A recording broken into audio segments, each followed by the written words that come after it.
Known affectionately as the Queen of People's Hearts, Princess Diana was beloved all around the world. While many aspects of her life are common knowledge, however, there are some things even longtime fans of the royals may not know about her. This is the untold truth of Princess Diana. Even as a child, Princess Diana was no stranger to the royal family. Diana, born on July 1st, 1961, was the youngest daughter of the Viscount and Viscountess Althorpe, who later became the late Earl Spencer and the Honourable Mrs. Shandkid. She was born at Sandringham, one of the Queen's private estates, and spent much of her early childhood there too. Diana also counted the young princes Edward and Andrew among her childhood playmates, and even knew Queen Elizabeth as Aunt Lilibet. Diana's father had served as a royal equerry in the palace, first for King George, and later for a young Queen Elizabeth, while her mother had been a lady-in-waiting for the Queen Mother. In fact, when Diana's parents married in 1954, the Queen was the chief guest at the wedding, and the ceremony, which was held in Westminster Abbey, was considered to be the social event of the year. Princess Diana didn't exactly excel in academia. In fact, she reportedly twice failed the first stage of her General Certificate of Education exams, then known as O-levels, and this greatly affected her self-esteem. When asked about this, the historian Paul Johnson once said, "She thought she knew nothing and was very stupid. She'd say things like, 'I am very thick and uneducated.'" Diana was gifted in other areas, however, most notably with regards to her emotional intelligence. Brown continued, "She had something that very few people possess. She had extraordinary intuition and could see people who were nice and be warm to them and sympathize with them. Very few people compare to what she had." In the Diana Chronicles, Diana's biographer Tina Brown writes, "Diana made her warmth available to anyone regardless of race, creed, or nationality. An invisible thread of kindliness drew her to people who expected the least and needed the most." While the world saw Prince Charles and Princess Diana's marriage as something of a fairy tale romance, their entire courtship was fraught with contradictions, restrictive traditions, and dozens of red flags. First and foremost were the circumstances of their initial meeting. With a 12-year age difference between them, Diana first encountered Charles when she was 16 and he was 28. He had come over to the Spencer estate for a pheasant shoot and was also dating Diana's older sister Sarah at the time. Charles and Sarah soon ended their romance, and the young prince began to pursue Diana instead. Diana had only met with Charles 13 times before their wedding, and his efforts to woo her were rife with mixed signals. In an interview in the early 90s, Diana explained, "He would ring me up every day and then not contact me for weeks. He wasn't very consistent in his courtship." But that wasn't the worst part of the lead-up to Diana's marriage. Disturbingly, the nature of Charles's royal position meant that Diana was made to undergo a gynecological examination to ensure that she could bear the heirs of the future King Charles III. On top of that, the subject of her virginity was heavily speculated on by both the media and public, and Diana's family didn't exactly help things either. Her own uncle, Lord Fermoy, told the Daily Star tabloid, "Purity seems to be at a premium when it comes to discussing a possible bride for Prince Charles at the moment. Diana, I can assure you, has never had a lover." While Dodi Fayed was perhaps the most well-known of Diana's boyfriends, it's believed that Diana's greatest love was Hasnat Khan, a Pakistani heart surgeon she met in 1995. Khan first encountered Diana when he went to inform Diana's acupuncturist about her husband's upcoming surgery. Khan and Diana went on to have a 2-year relationship. Khan broke the mold of Diana's typical love interests. He was reportedly serious, down-to-earth, committed to his work as a surgeon, and pretty much totally normal. As Vanity Fair later noted, Diana threw herself into the almost aggressive normalcy of his existence. Hasnat didn't ride or hunt. He liked jazz and Guinness, so he and Diana stood in line to see the late-night acts. The relationship ended during the summer of 1997, and many suspect that Diana's fling with Dodi Fayed was engineered to make Khan jealous. In the years since, Khan has mostly remained silent on the subject of his relationship with Diana.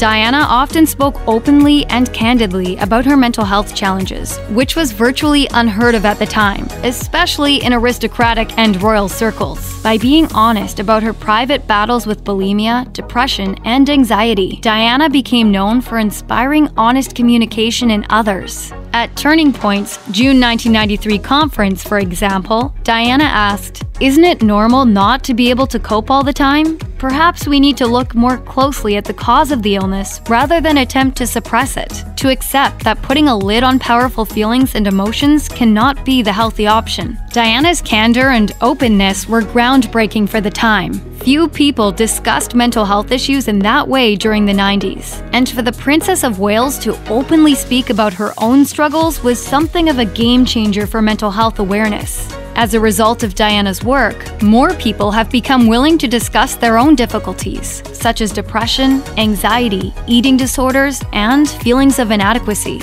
Most notably, Diana's son William, along with his wife and brother, later spearheaded a program called Heads Together, a mental health initiative that works to help people openly discuss their well-being with friends and family. Mental health is just as important as physical health. Princess Diana's style was one of her favorite means of communication and self-expression, and she found her love of fashion to be deeply cathartic. For example, in the early stages of her relationship with Charles, she was occasionally photographed wearing 2 watches during Charles's polo matches. One watch was hers and the other belonged to Charles, with the idea being that she was wearing it as a tribute to him and to wish him luck during the match. Using fashion and style as a means of communication was a habit continued throughout Diana's life. As a Larry Lynn, the curator of a fashion exhibition about Diana at Kensington Palace, told Vanity Fair, "It is very surprising how little footage there exists of the princess actually speaking. We all have a sense of what we think she was like, and yet so much of it comes from still photographs. And a large part of that idea is communicated through the different clothes that she wore." Diana's fashion sense evolved considerably over the years. She went from favoring frilly, romantic styles to preferring sleek, elegant silhouettes, as she spent more and more time in the limelight. As Lynn told Vanity Fair, she took risks and experimented with her style. She was the first member of the royal family to be photographed wearing trousers to evening events, but she often teamed that with tuxedo jackets and bow ties. That's quite the bold, fun look that you don't necessarily expect of a princess.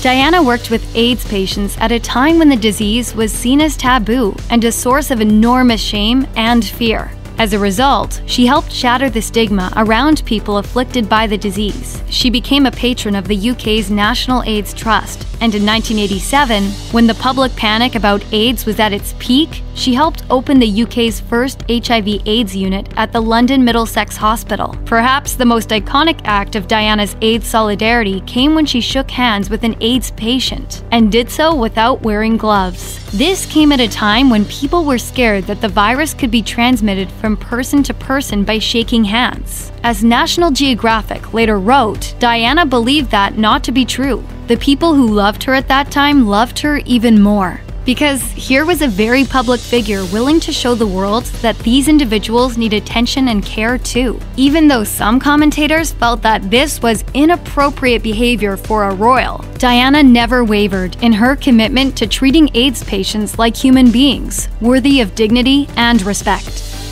Princess Diana's marriage to Prince Charles was undoubtedly dysfunctional, but there was at least one romance that went somewhat well for her. In Princess in Love, author Anna Pasternak detailed how Diana had an alleged dalliance with Major James Hewitt. Pasternak was told directly by Hewitt himself that the affair with Diana took place between 1986 and 1991. He wrote about it extensively in his own controversial book, Love and War, released in 1999. According to Hewitt, the princess approached him for horse riding lessons, and they quickly fell in love. Pasternak revealed that Hewitt would regularly sneak into Kensington Palace, and was relieved at the time to learn Charles and Diana were sleeping in separate rooms. Reportedly, Charles was glad of the affair because it kept Diana busy and took the attention away from him and Camilla Parker Bowles. The secret couple are said to have regularly written love letters to each other, particularly while Hewitt was overseas. Their relationship ultimately ended because Hewitt was getting too serious for Diana. Years later, Diana acknowledged the affair during her infamous interview on the BBC's current affairs show, Panorama. Yes, I adored him. Yes, I was in love with him. Princess Diana sat down with the BBC's Martin Bashir for a life-changing interview, one that remains one of the most shocking and noteworthy moments of her life. It was during this interview that Diana made her infamous claim about Charles's relationship with Camilla Parker Bowles. Well, there were 3 of us in this marriage, so it was a bit crowded.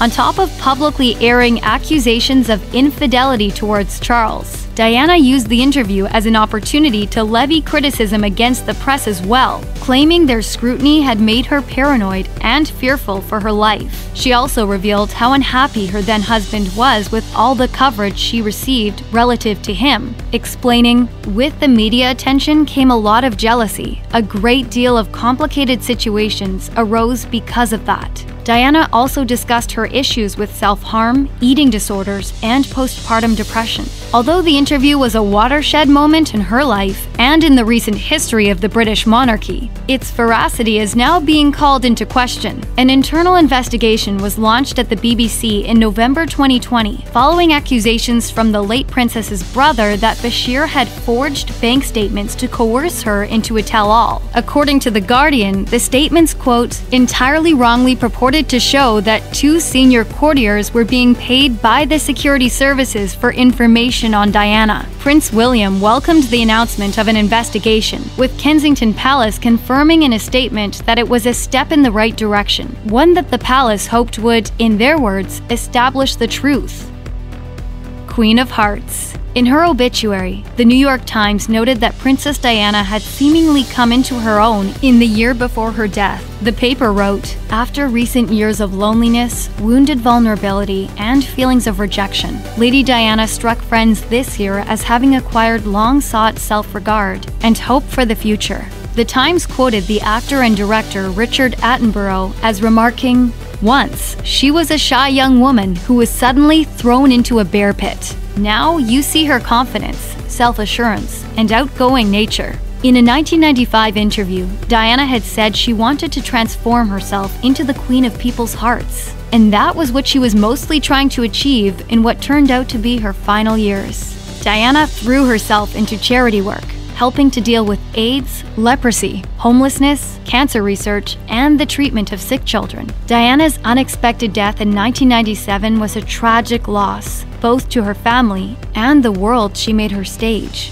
Those close to her, most notably Princes William and Harry, have worked hard to ensure the preservation of her legacy. William and Harry have carried on her humanitarian work by championing the causes she loved, such as landmine eradication, AIDS advocacy, and the destigmatization of mental health care.